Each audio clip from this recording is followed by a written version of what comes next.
Social ಮೀಡಿಯಾದಲ್ಲಿ ಕೆಲ ಕೆಟ್ಟ ಮನಸ್ಥಿತಿಯವರು ಯಾರು ಸಿಕ್ಕರು ಕೆಟ್ಟದಾಗಿ ಅಶ್ಲೀಲವಾಗಿ ಕಮೆಂಟ್ ಮೆಸೇಜ್ ಮಾಡ್ತಾರೆ. ನಟಿಯರು, ನಟರ ಪತ್ನಿಯರು ಆಯಿತು, ಈಗ ರಾಜಕಾರಣಿಯವರ ಪತ್ನಿಯನ್ನು ಟಾರ್ಗೆಟ್ ಮಾಡಿದ್ದಾರೆ. ಮೈಸೂರಿನ ಶಾಸಕ ಜಿಟಿ ದೇವೇಗೌಡ ಅವರ ಪುತ್ರ ಜಿಡಿ ಹರೀಶ್ ಗೌಡ ಕೂಡ ಶಾಸಕನಾಗಿದ್ದು, ಅವರ ಪತ್ನಿ ವರ್ಷಾ ಗೌಡಗೆ ಯಾರೋ ಒಬ್ಬ ಕೆಟ್ಟದಾಗಿ ಕಮೆಂಟ್ ಮಾಡಿದ್ದಾನೆ. ಈಗ ಹರೀಶ್ ಗೌಡ ಪತ್ನಿ ಜೊತೆಯೇ ಸೈಬರ್ ಪೊಲೀಸ್ ಸ್ಟೇಷನ್ಗೆ ಬಂದು ಕಂಪ್ಲೇಂಟ್ ಕೊಟ್ಟಿದ್ದಾರೆ. ಒಬ್ಬ ಶಾಸಕನ ಪತ್ನಿಗೆ ಇಂತಹ ಅಶ್ಲೀಲ ಪದಗಳಿಂದ ಕಮೆಂಟ್ ಹಾಕ್ತಾರೆ ಅಂದ್ರೆ ಸಾಮಾನ್ಯ ಜನರ ಗತಿ ಏನು ಎಂದು ಚಿಂತೆ ಮಾಡಬೇಕು. ನಾನು ಸಾಮಾನ್ಯ ಶಾಸಕ, ನನ್ನ ಪತ್ನಿಗೂ ಕೆಟ್ಟ ಕಮೆಂಟ್ ಹಾಕಿದ್ದಾರೆ.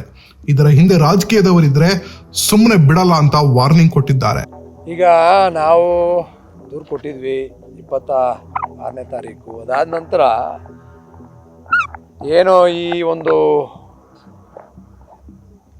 ಟೆಕ್ನಿಕಲ್ಲು ಇಶ್ಯೂ ಇತ್ತು, ಅದು ನಿಮ್ಮಿಂದ ಒಂದು 2-3 ಕ್ಲಾರಿಫಿಕೇಷನ್ ಬೇಕಿತ್ತು ಅಂತೇಳಿ ಇವತ್ತು ಕರೆದಿದ್ರು.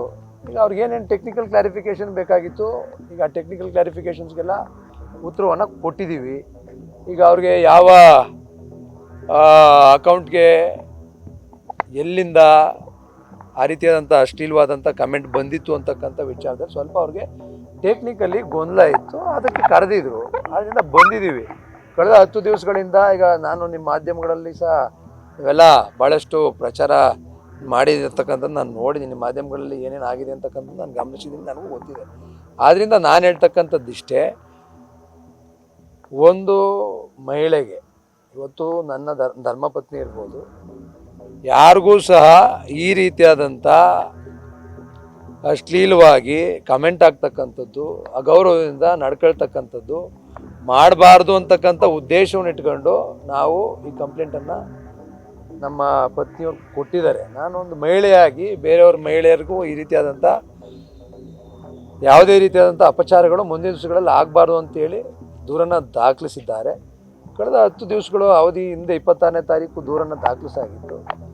ಪೊಲೀಸವರು ಕೆಲವಾರು ಏನು ಟೆಕ್ನಿಕಲ್ ಇಶ್ಯೂಸ್ ಇತ್ತು ಅದಕ್ಕೆ ಉತ್ತರವನ್ನು ಬಯಸಿದ್ದು, ಅದಕ್ಕೆ ಉತ್ತರವನ್ನು ಇವತ್ತು ಕೊಟ್ಟಿದ್ದೀವಿ. ತನಿಖೆ ಪ್ರಾರಂಭ ಮಾಡಿದ್ದೀವಿ, ತನಿಖೆ ಮಾಡ್ತಾ ಇದ್ದೀವಿ. ಆ ವ್ಯಕ್ತಿಯನ್ನು ಕಂಡುಹಿಡಿದು ಇನ್ನೊಂದು 2-3 ದಿವಸದಲ್ಲಿ ನಾವು ನಿಮಗೆ ಅದನ್ನು ಓದಿಸ್ಕೊಡ್ತೀವಿ ಅಂತಕ್ಕಂಥ ಉತ್ತರವನ್ನು ಈಗ ಕೊಟ್ಟಿದ್ದಾರೆ. ವಿಳಂಬ ನಾನು ಕೇಳಿದೆ, ಯಾವ ರೀತಿಯಾಗಿ ಯಾಕೆ ಇಷ್ಟೊಂದು ವಿಳಂಬ ಆಯಿತು ಅಂತ.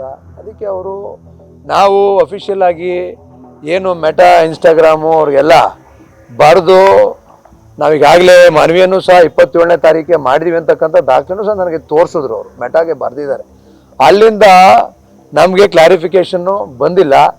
ಬಂದ ತಕ್ಷಣ ಆ ವ್ಯಕ್ತಿನೂ ಸಹ ಕರ್ಕೊಂಡು ಬಂದು ನಾವು ಸೂಕ್ತವಾದಂಥ ತನಿಖೆಯನ್ನು ಮಾಡಿ ಶಿಕ್ಷೆಯನ್ನು ಕೊಡಿಸ್ತೀವಿ ಅಂತಕ್ಕಂಥ ವಿಚಾರವನ್ನು ಇವತ್ತು ನನ್ನ ಗಮನಕ್ಕೆ ತಂದಿದ್ದಾರೆ.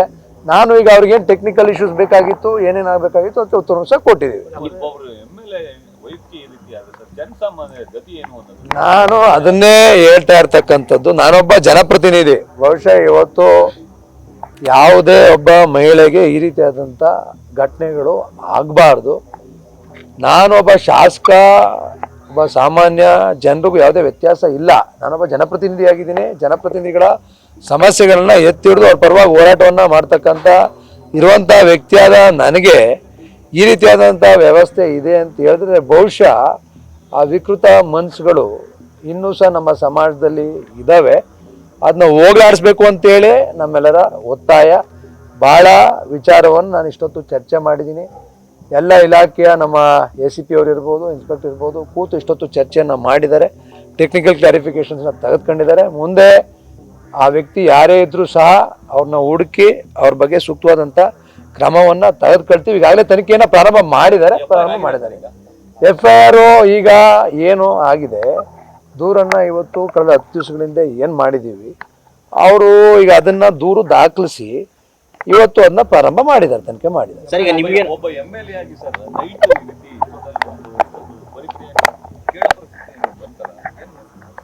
ಬಹುಶಃ ನಾನು ಹೇಳ್ತಕ್ಕಂಥದ್ದು, ನಾನೊಬ್ಬ MLA ಆಗಿ ನನಗೆ ಈ ಪರಿಸ್ಥಿತಿ ಬಂದಿದೆ ಅನ್ನೋದಕ್ಕಿಂತ ಹೆಚ್ಚಾಗಿ ನಾನು ಹೇಳ್ತಕ್ಕಂಥದ್ದು, ಯಾವುದೇ ಒಬ್ಬ ಸಾಮಾನ್ಯ ಪ್ರಜೆಗೆ, ಸಾರ್ವಜನಿಕನಿಗೂ ಸಹ ಈ ರೀತಿಯಾದಂಥ ವ್ಯವಸ್ಥೆ ಆಗಕೂಡ್ದು ಅಂತಕ್ಕಂಥದ್ದು ನನ್ನ ಒತ್ತಾಯ. ಹೋರಾಟ ಇರ್ತಕ್ಕಂಥದ್ದೇ ನಮ್ಮದು. ಇಂಥ ವಿಕೃತ ಮನಸ್ಸುಗಳ ವಿರುದ್ಧವಾಗಿ ಹೋರಾಟ, ಅವ್ರಿಗೆ ತಕ್ಕ ಶಿಕ್ಷೆ ಆಗಬೇಕು. ಮುಂದಿನ ದಿನಗಳಲ್ಲಿ ಪಾಠ ಕಲಿಬೇಕು.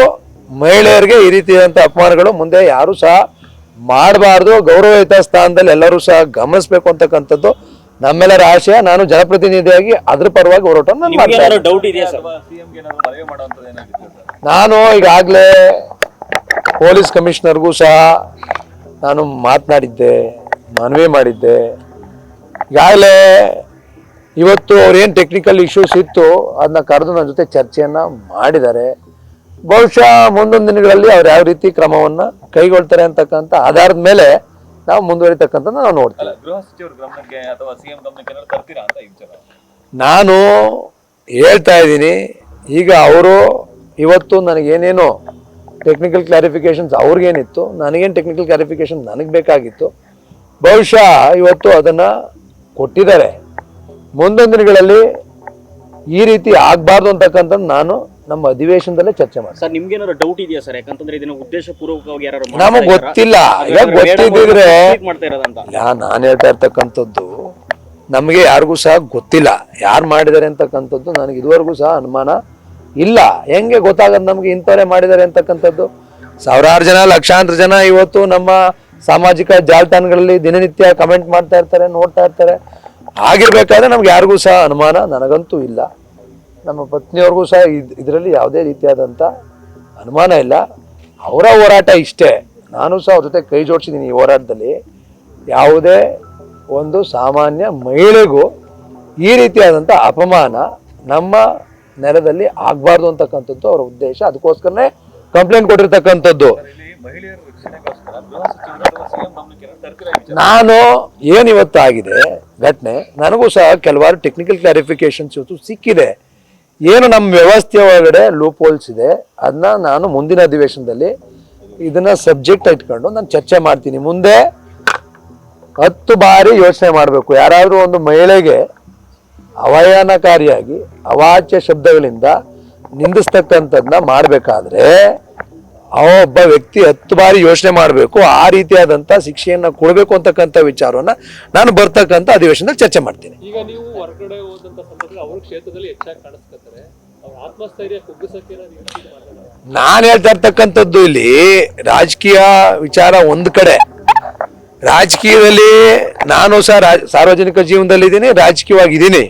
ನನಗೂ ಸಹ ಪ್ರತಿನಿತ್ಯ ಬೇರೆ ಬೇರೆ ರೀತಿಯಾದಂಥ ಕಮೆಂಟ್ಗಳನ್ನ ಹಾಕ್ತಾರೆ. ಆದರೆ ಅದು ಏನೋ ಒಂದು ಸ್ಪರ್ಧಾತ್ಮಕವಾಗಿ ಆಗ್ತಕ್ಕಂಥ ಕಮೆಂಟ್ಗಳಿರ್ತವೆ. ಹೆಲ್ತಿ ಕಾನ್ವರ್ಸೇಷನ್ಸು, ಹೆಲ್ತಿ ಕಮೆಂಟ್ ಇರಬೇಕು.